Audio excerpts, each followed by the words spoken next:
Kenapa orang sekarang begitu sensitif dengan maulid?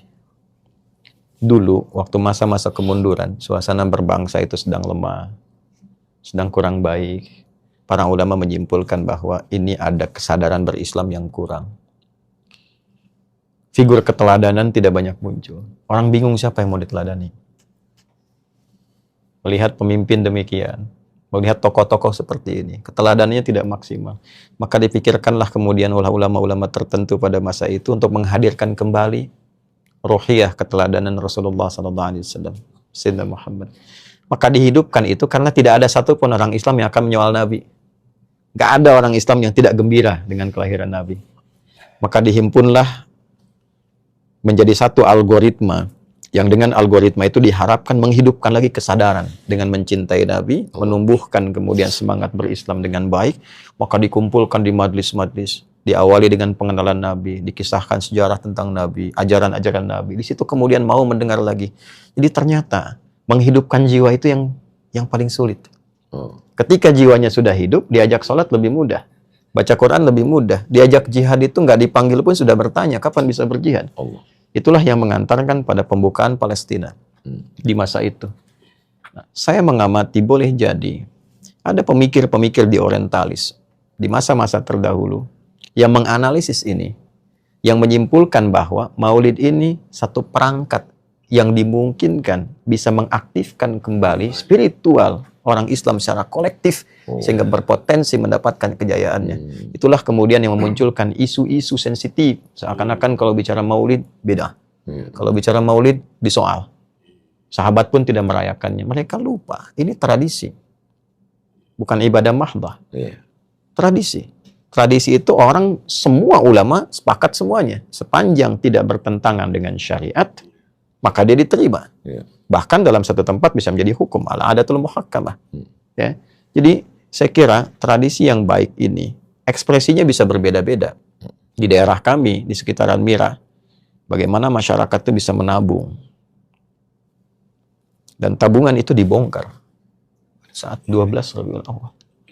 Itu ditempel di sepeda-sepeda mereka. Lalu mereka sedekah dengan itu. Dia keliling kampung. Hanya untuk menunjukkan cintanya pada Rasulullah.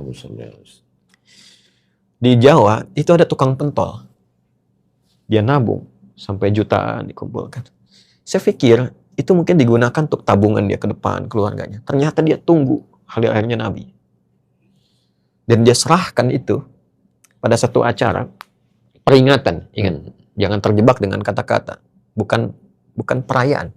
Dia peringatan, mengingat kembali tentang Nabi SAW, sosoknya. Lalu dia serahkan hasil jutaan itu pada sesi maulid hanya untuk mengadakan satu acara, mengundang tokoh-tokoh, hanya untuk mendengar cerita tentang Nabi. Ya, jadi saya kira kita banyak berdebat tentang hukum, sementara di kalangan masyarakat daerah mereka sudah banyak mengekspresikan rasa cintanya melebihi apa yang pernah kita ajarkan. Saya naik ke satu bukit hanya untuk melihat kambing. Karena anak kami yang pertama dulu waktu usia 4 tahun menginginkan merawat kambing. Saya di rumah itu suka tebarkan buku-buku dengan istri. Sebelum tidur, sebelum mereka bisa baca, kami yang bacakan. Mereka minta baca. Setelah bisa baca, mereka baca sendiri. Tahu Nabi mengembala kambing, mereka ingin mengembala kambing. Kami naik sampai ke satu bukit di Jawa. Diinformasikan ada sosok yang saleh merawat kambing. Saya datang ke tempat itu, kemudian disambut, Masya Allah. Penghasilannya disebutkan konon hanya 100.000 per bulan. 100.000. Rupiah, bukan dolar. Karena di puncak gunung tidak ada dolar. Tapi semua yang ada diada-adakan. Ikan, mangga, semua dihadirkan. Gus, makan dulu. Kami makan. Saya tanya, mana kambingnya? Diajaklah saya ke satu tempat, lalu ditunjukkan betapa bersih, putih, bagus kambingnya. Cuma mulutnya, mulut kambing, ditutup sama potongan botol minuman itu. Ya. Saya tidak sebut merek supaya tidak endorse di kita ini. Jadi saat ditutup itu saya tanya refleks, kenapa mulut kambing ini ditutup? Apakah sakit? Jawabannya membuat saya terdiam. Terus saya menitikan air mata. Bukan sakit, Gus. Ini mulut kambing, saya tutup karena baru saya bawa dari tempat jual itu, saya tutup mulutnya menggunakan potongan botol minuman ini, supaya sepanjang jalan dia tidak memakan yang bukan haknya. Allah.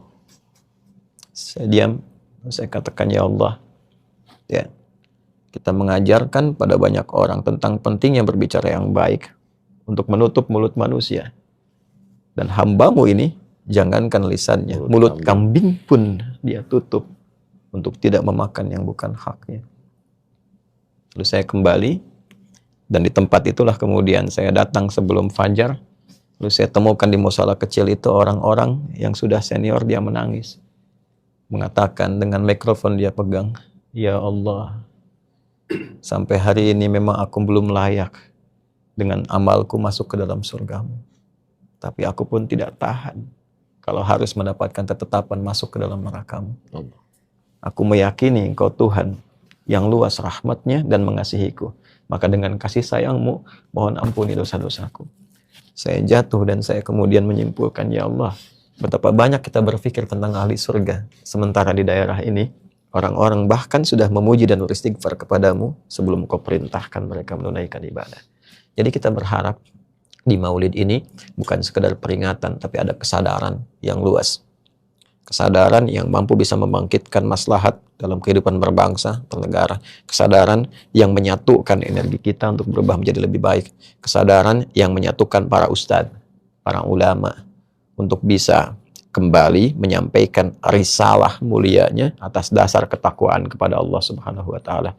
Bukan atas dasar popularitas, bukan atas dasar materi duniawi yang itu hanya bisa dinilai oleh pribadi masing-masing.